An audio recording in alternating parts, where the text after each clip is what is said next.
Arc-en-ciel.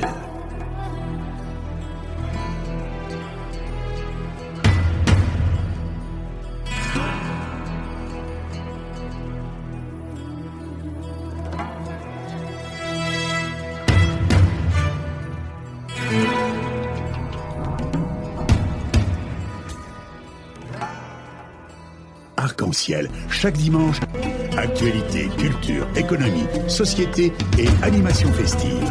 Avec Abdelatif Arc-en-ciel, la chronique. Et nous sommes heureux d'être en ligne avec notre deuxième intervenant, Monsieur Jean-Claude Félix Tchikaya. Bonjour. Bonjour à vous, bonjour tout le monde. Bonjour et bienvenue dans l'émission Arc-en-ciel et merci d'avoir accepté notre invitation.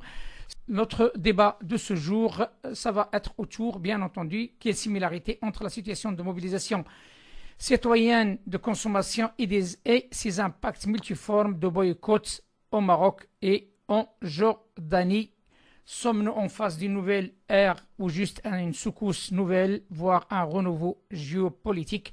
Il faut bien préciser que M. Jean-Claude Félix Tchikaya, praticien, chercheur, géopolitologue à l'Institut Prospective et Sécurité en Europe, mais aussi il est sociologue et psychosociologue. Première question, M. Tchikaya.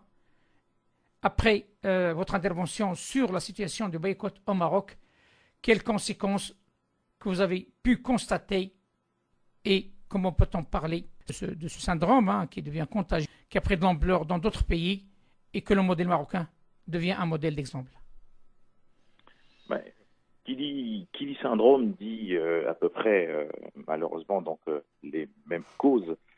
Mais là, on ne va pas parler de maladie, de pathologie, mais ça crée, entre guillemets, pas une névrose sociale, mais ce qu'on peut dire sur la Jordanie et le Maroc et d'autres pays, les similarités, c'est le ras-le-bol de la vie chère et dans la rue ou par détour par les réseaux sociaux, on y trouve toutes les extractions sociales, notamment des classes moyennes, mais aussi des avocats, des médecins et autres, et les personnes les plus précarisées. On va prendre donc la Jordanie, qui est aussi un pays très jeune. Plus de 70% des Jordaniens ont moins de 30 ans. 18% de cette population jordanienne, un Jordanien sur 5 est au chômage. La croissance va s'élever peut-être, en tout cas en termes de prévision, à 2%, mais il y a un diktat du FMI sur une dette qui est très grande, sur, entre guillemets, la tête du gouvernement jordanien qui fait pression. Et on peut, je vais vous donner quelques chiffres, le pain a augmenté de plus de 100%. L'électricité a augmenté de plus de 50%. Donc les produits de première nécessité sont touchés. Donc l'impératif social, l'impératif de la question sociale touche tous les porte-monnaies. Et donc ce qui rend notamment beaucoup plus puissant, et donc c'est un vrai... j'ai l'impression, sur le plan sociologique et géopolitique interne et régional, que c'est plus profond que 2011 et 2012. 2011, les révolutions dites arabes, là, parce que c'est beaucoup plus profond, parce qu'on sent bien que ça a touché le porte-monnaie. Vous savez symboliquement ce que le prix du pain représente pour chaque homme sur cette terre et tout ce que ça a pu soulever. Donc ça soulève et ça génère des démissions. Il y a un nouveau Premier ministre qui est arrivé, donc Monsieur Al-Razaz, qui est arrivé donc en Jordanie, qui a annulé un projet qui allait donc doubler le nombre de personnes qui allaient donc devoir payer les impôts en Jordanie. Et aujourd'hui, il y a une réunion hautement importante dans un lieu hautement symbolique à la Mecque entre les Émirats arabes, l'Arabie saoudite et la Jordanie. Et la Jordanie qui va demander donc de l'aide, mais pas seulement, parce que bien sûr, cet impact, les pays qui sont d'ailleurs autour, eux aussi ont un impératif de la question sociale. Et de toute façon, on voit bien que le sort des populations indique au monde, mais aussi aux régions, que l'impératif social est indépassable. L'impératif de chaque foyer, l'impératif de chaque porte-monnaie, l'impératif de chaque rêve et de chaque ambition, que ce soit des jeunes et des moins jeunes, est touché par des diktats qui viennent parfois du FMI, de la Banque mondiale, ou aussi parfois d'une dette qui est beaucoup trop exponentielle, ou une question sociale qui n'est pas assez traitée de manière frontale sur le plan de la vie quotidienne. Le pain qui augmente de 100%, je vous ai pris cet exemple, je pourrais en prendre beaucoup plus, mais n'importe qui sur cette planète comprendrait que ce n'est pas un ras-le-bol seulement, c'est une impossibilité de vivre de manière digne. Et bien sûr, c'est pour cela qu'on retrouve dans la rue, mais aussi par le détour des réseaux sociaux, parce que nous sommes dans une autre configuration.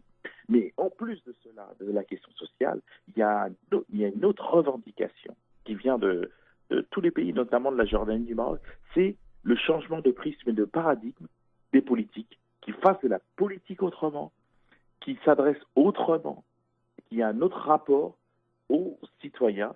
Mais il y a aussi un autre élément, c'est sur comment endiguer la corruption qui est vue au regard en tout cas des populations comme un élément qui vient appauvrir l'État-nation, l'État-providence, et il y a un ras-le-bol qui n'est plus, en tout cas il y en a beaucoup d'éléments qui ne sont plus supportés par nombre des populations.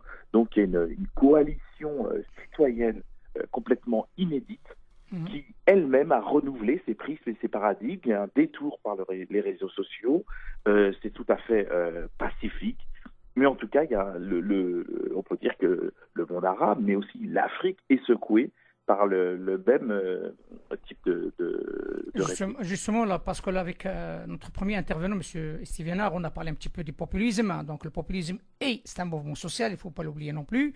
Oui. Donc, on va essayer de l'évoquer avec vous d'une manière un peu plus poussée sur le plan africain. Mais il y a une question qui s'impose. On parle tout simplement, on touche aux matières les plus proches à M. Lambda dans un pays, notamment le Maroc, par exemple, et la Jordanie.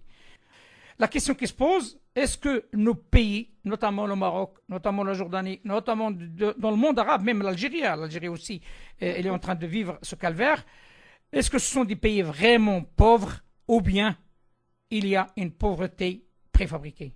Ce ne sont pas des pays pauvres.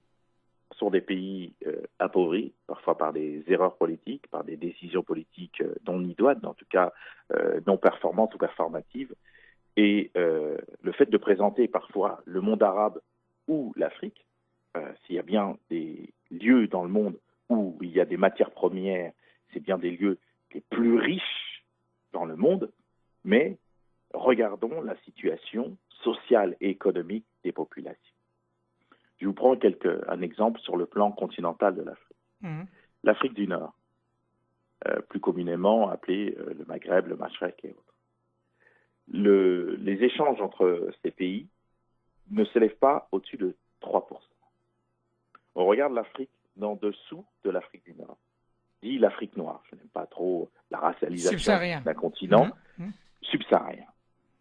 17% seulement. Donc ça démontre quoi? On peut être scandalisé, on peut être effaré, estomaqué. Mais si on veut regarder positivement, on peut dire il reste des opportunités et des possibilités extraordinaires pour passer les 3% et rendre justement des échanges avec des pays africains, parce que les pays africains d'Afrique du Nord, leurs échanges les plus hauts vont vers l'Europe. Alors que s'il y avait justement un équilibre avec l'Afrique, les pays frontaliers, alors ça commence à venir d'une manière très intéressante avec une Union africaine qui se réforme, avec la ZLEC, la zone de libre-échange, même s'il va falloir faire très attention que ce soit une zone de libre-échange, mais qui, bien sûr, enrichit chacun des individus dans toute la zone Afrique, avec bien sûr un commerce non fermé au monde, c'est-à-dire revoir aussi un certain nombre d'accords multiples avec les pays qui sont à l'extérieur du continent africain. Donc il y a en même temps une situation alarmante où, qui peuvent bien sûr, dès que vous regardez votre porte-monnaie, le pain qui augmente de 100%, mais les possibilités sont multiples. Sans compter que s'il y a une levée ou un abaissement de l'inflation, une levée des économies des 54 pays notamment africains, ou d'autres rapports avec le Moyen-Orient, si aujourd'hui il y a une réunion Jordanie, Émirats arabes, Koweït, Arabie saoudite, c'est justement pour répondre, pour se coaliser, pour être beaucoup plus fort devant d'autres pays, d'autres régions, d'autres dispositifs, d'autres institutions qui se mettent ensemble parce qu'il y a une autre configuration économique. Et là, il va falloir justement changer son prisme et ses paradigmes, et que l'Afrique peut être beaucoup plus forte, et inviter, pas seulement être invité sur la photo finish au G7 et dans d'autres dispositifs où on voit bien qu'il y a un pouvoir qui n'est pas donné, qui n'est pas laissé.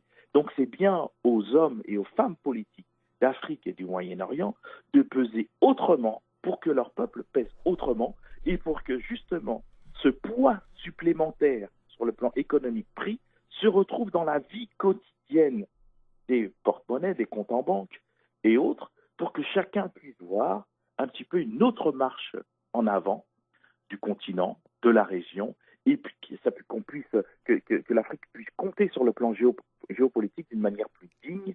Et on voit bien, voilà, 3% d'échanges entre les pays d'Afrique du Nord, 17% entre les pays d'Afrique subsaharienne. On voit bien que les possibilités et les opportunités sont grandes, et on sait bien en économie qu'une production entraîne de l'innovation, et ceci et cela.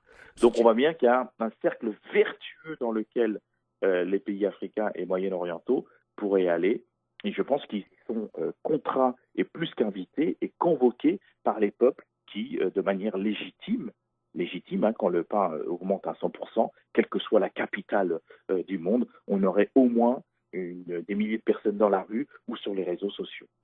Tout le monde est conscient comme quoi la classe bourgeoise en Afrique, c'est une classe de consommation. On ne les voit pas à Davos, on ne les voit pas dans les grandes messes internationales. Donc, la question qui se pose, est-ce que ces élites et ces hommes d'affaires, ces bourgeois, ces capitalistes africains, ont-ils les mains libres réellement, ou bien est-ce qu'ils sont vraiment dans l'horizon de promouvoir leur pays d'origine, mais aussi de fortifier leurs richesses à travers leur continent, à travers l'Afrique? Parce que jusqu'à maintenant, tous ces bourgeois, la moitié, voire les 3/4 de leur fortune se trouvent en Europe, aux États-Unis. Oui, comme vous le soulignez, des élites bourgeoises, en tout cas détenant la très grande partie de la richesse des pays dont ils ont la nationalité. Mais à partir du moment où vous êtes à ce niveau-là, vous n'êtes plus un bourgeois ou un riche de votre région ou de votre pays, vous devenez un très très riche et producteur normalement régional, continental et mondial. Sur le plan des comptes en banque, je pense que cela se retrouve, mais sur le plan des productions et des accords commerciaux et économiques, malheureusement, on ne les trouve pas en bonne place pour prendre des décisions, ne serait-ce qu'un capitalisme bien compris, mais qui enrichissent le peuple, et ce qui démontre peut-être les limites du capitalisme mondial qui est en train de craqueler un petit peu partout dans le monde. Et la bourgeoisie, justement, les bourgeoisies africaines, pour les nommer, sont aussi convoquées par les classes moyennes, les classes un peu plus hautes, les avocats, les médecins et autres, où là, il y a un rapport beaucoup plus direct qui peut se retrouver dans le quotidien, où là, ces classes-là, les médecins, les avocats, ont gagné les rues plutôt que les salons où l'on cause.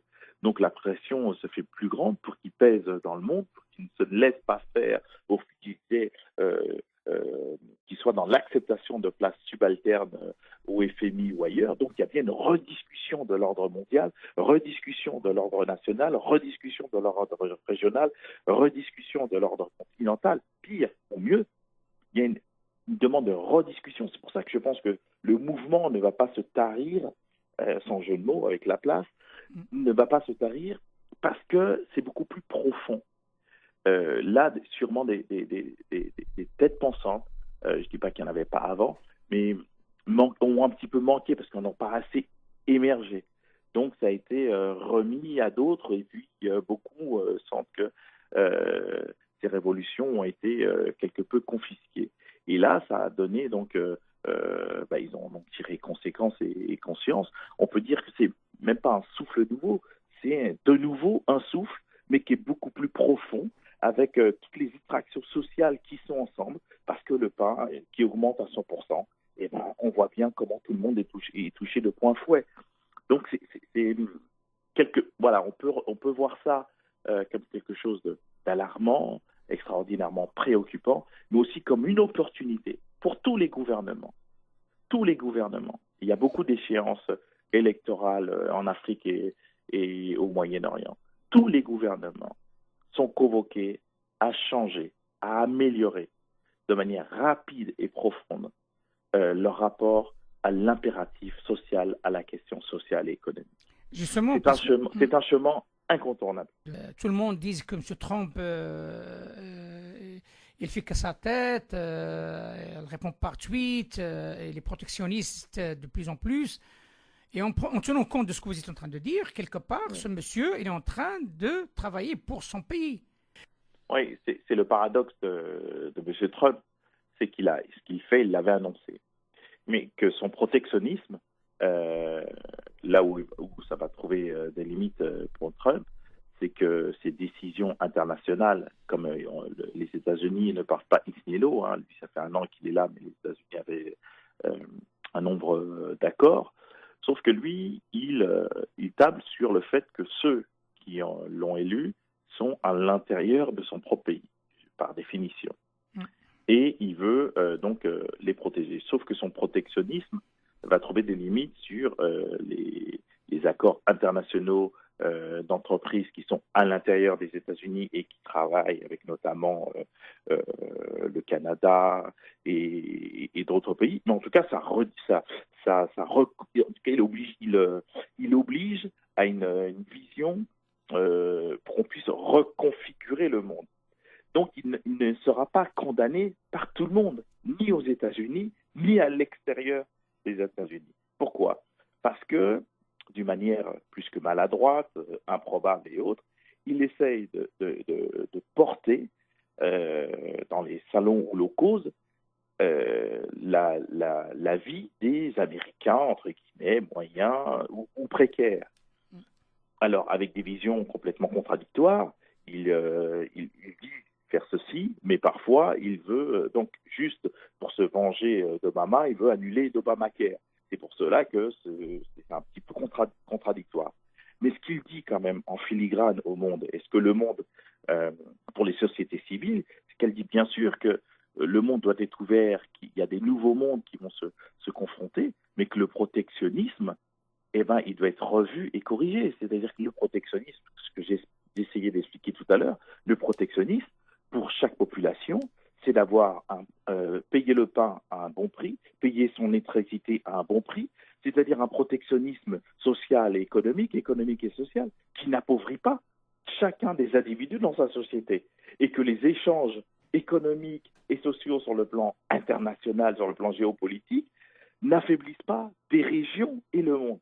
Et là, les dirigeants du monde entier, malgré toute leur effet de manche et discours et ceci, cela, sont rappelés par les peuples à leur devoir. Alors certains parlent de populisme.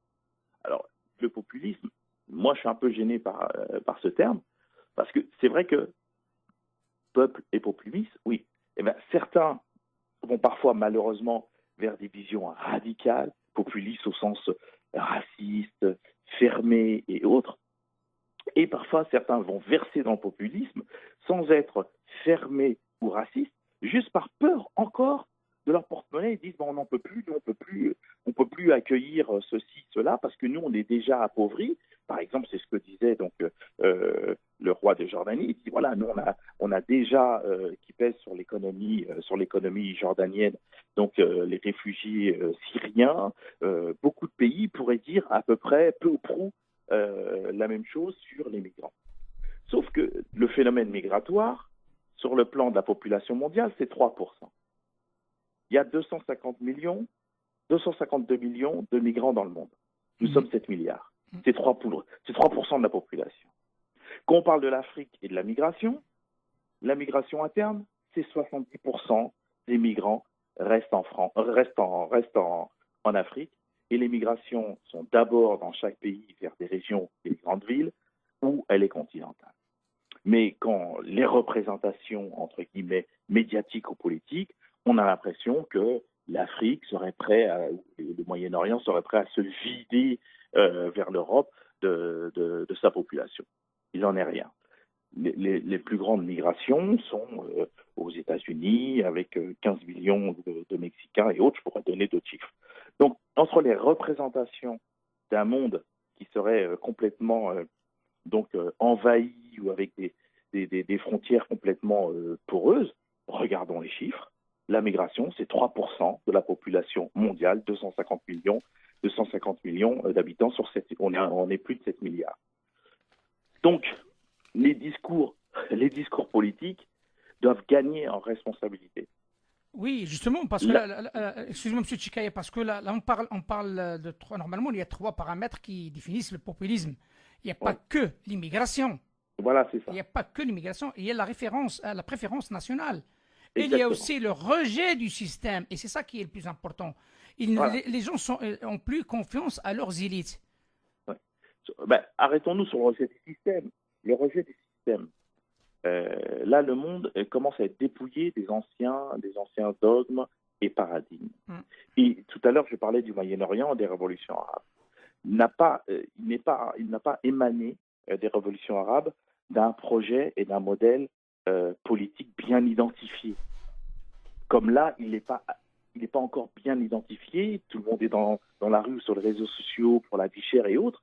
Mais quand on regarde les débats sur les réseaux sociaux ou qu'on lit bien les slogans et autres, là, il commence à émerger, en dehors des dogmes anciens, en dehors des visions politiques anciennes, de véritables projets politiques qui ne sont pas populistes. Alors c'est vrai qu'il y a une partie populiste, raciste, fermée et autres, mais il y a une partie qui est complètement vertueuse et qui pousse les politiques qui, eux, sont complètement perdus, ont complètement perdu leur feuille de route habituelle, bien rangée.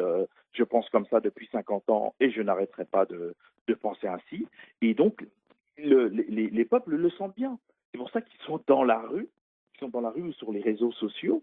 Et en regardant bien, je ne parle pas de ceux qui sont dans les extrêmes, que ce soit à droite ou à gauche, on sent bien qu'au milieu de tout cela, il y a quelque chose de profond qui émane, une nouvelle vision de la société. Alors c'est inédit, c'est nouveau, et la confiance, en fait, les peuples vont l'imposer aux hommes et aux femmes politiques. C'est pour ça qu'il va y avoir un renouvellement des classes politiques et des compétences politiques. Donc ça sera très dur parce que bien sûr, le pouvoir n'est pas donné comme ça, et toutes les délibérations. En tout cas, ce qui est intéressant, c'est que ça se fait de manière pacifique, par les réseaux sociaux, par la rue, de manière pacifique, de manière intellectuelle. C'est pour ça que je pense que c'est beaucoup plus profond et c'est au-dessus. Je pense que l'analyse qu'il y a eu des printemps arabes a été faite. Parfait. Et une autre génération, parce que là, plusieurs générations maintenant, comme je vous ai dit en Jordanie, 70% des Jordaniens ont moins de 30 ans. Et donc, on peut revenir à 2011. Donc, ceux qui ont un peu plus de 30 ans se coalisent avec la génération d'aujourd'hui. Et c'est pour cela que c'est un véritable pouvoir. Et je pense que la Jordanie et les autres pays qui se réunissent aujourd'hui à la Mecque l'ont bien compris. C'est une affaire à suivre. Monsieur Jean-Claude Félix Chikaya, chercheur géopolitologue à l'Institut Prospective et Sécurité en Europe, sociologue, psychosociologue. Merci infiniment de cet éclairage. Affaire à suivre. Et je vous dis à très très bientôt. À bientôt et merci. Au revoir. Merci à vous. Au revoir, monsieur. Arc-en-ciel.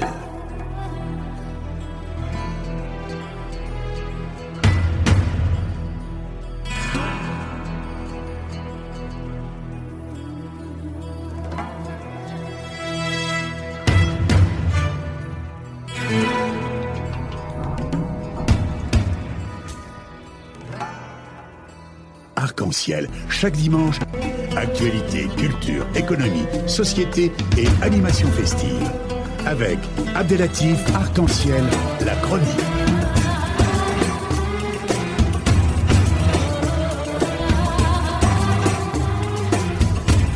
Arc-en-ciel info.